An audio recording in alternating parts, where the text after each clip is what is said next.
আজকে অঙ্ক করাবো। প্রথম চ্যাপ্টার হলো পার্সেন্টেজ।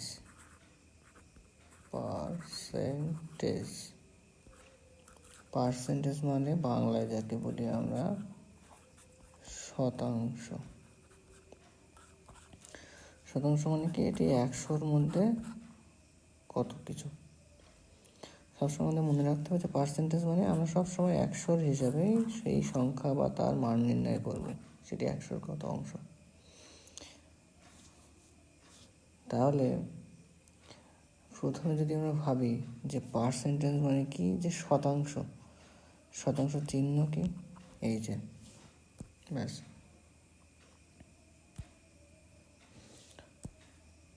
নেক্সট আমরা যদি দেখি যে বলা হলো যে 20%, মানে কি? আমরা বলেছি সেটি 100-র কত অংশ, তাহলে পার্সেন্ট মানে 100-র অংশ দিয়ে সেটাকে ভাগ করতে হবে। 20/100, এটা কাটাকাটি করলে 1/5, এটা 5।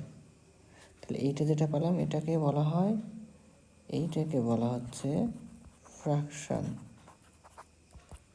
বা বাংলায় যাকে বলি ভগ্নাংশ।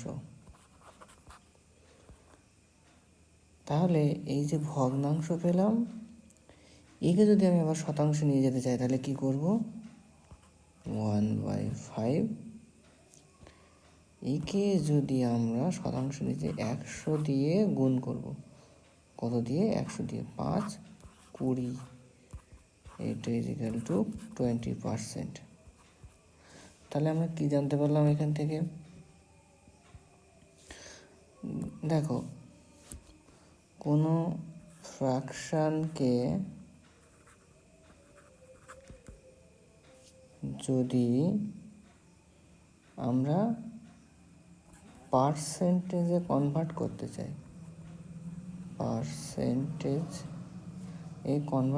তাহলে তাকে কি 100 দিয়ে গুণ করতে হবে, 100 দিয়ে গুণ করতে হবে।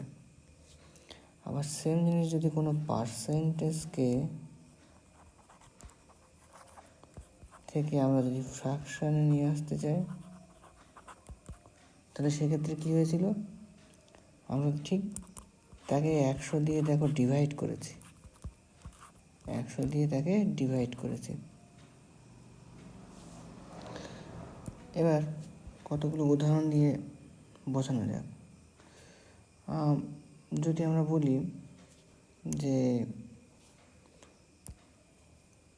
30%, তাহলে সব ফ্র্যাকশন কত হবে? 30, 100 দিয়ে আমরা ভাগ করতে হবে, কাটাকাটি করলাম 3/10, এটা হলো ফ্র্যাকশন। একে যদি আমরা আবার পার্সেন্টেজে নিয়ে যাই তাহলে কি করব? 100 দিয়ে গুণ করতে হবে, 10, কাটাকাটি করব 30%, ব্যাস। তাহলে ফ্র্যাকশন আর পার্সেন্টেজ এটা রিলেশন আমরা বুঝতে পারলাম।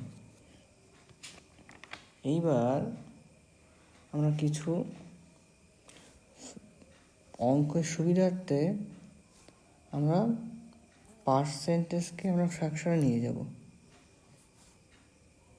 সবসময় মনে রাখবে, পরীক্ষার সময় আমাদের সুবিধার জন্য আমরা যে পার্সেন্টেজ দেওয়া থাকবে সেই পার্সেন্টেজকে আমরা ফ্র্যাকশনে নিয়ে যাব। পার্সেন্টেজকে ফ্র্যাকশনে নিয়ে যাব, এইটা যেন সবসময় পরীক্ষার সময় ফার্স্ট রুল মনে থাকে। অধিকাংশ ক্ষেত্রে প্রয়োজন পড়বে। পার্সেন্টেজকে ফ্র্যাকশনে নিয়ে যাওয়ার নিয়ম কীভাবে হলো বললাম। তাহলে চলো অঙ্ক করা শুরু করা যাক। ফার্স্ট অঙ্ক,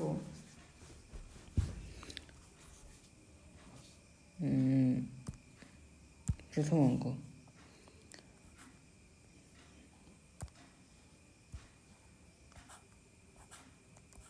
16/23%, এর ফ্র্যাকশন কত? ফ্র্যাকশন যদি করতে চাই আমরা কী বলেছি?